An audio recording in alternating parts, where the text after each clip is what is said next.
What We Yield by Tom Gammarino.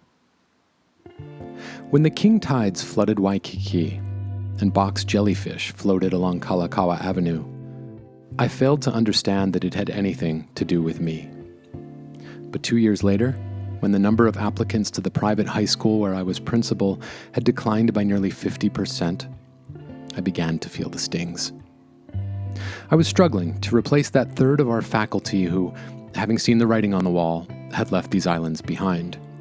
If I were smarter or less stubborn, I might have followed them, but after a long, steep climb up the career ladder, I couldn't bring myself to abandon my position so easily.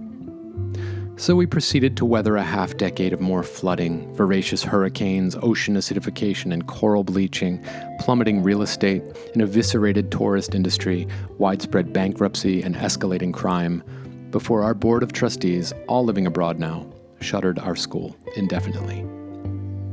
Luckily, my wife Janet was from a well-to-do family that had been living in these islands as long as any Howley family.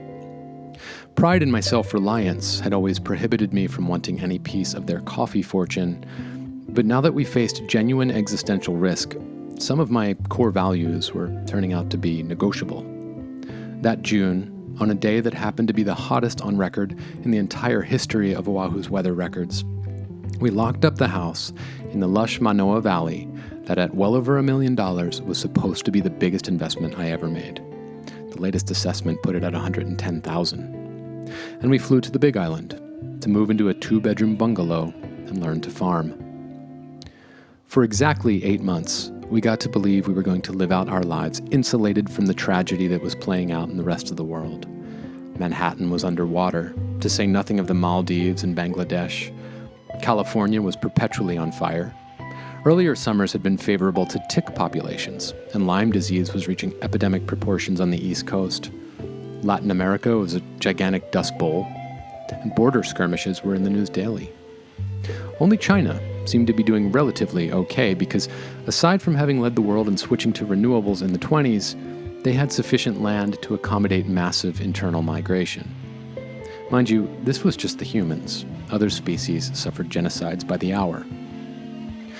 Now that it's so true, people no longer seem to use the expression "when it rains, it pours," but I can't think of a better phrase to describe that otherwise lovely midwinter day when I went out to the farm to discover the first signs of a fungus called coffee rust on the season's crop.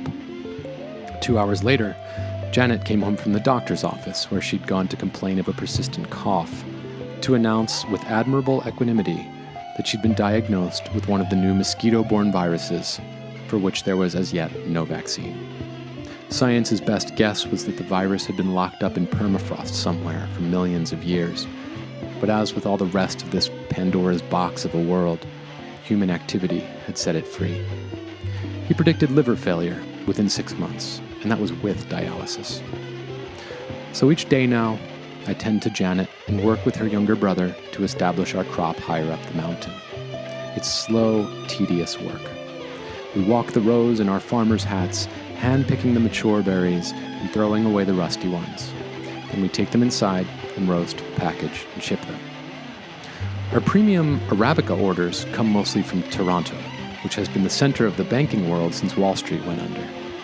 The cruel irony is that most of these folks who were ideally situated to survive this apocalypse got rich in part by denying that it was even happening, and they're still doing it.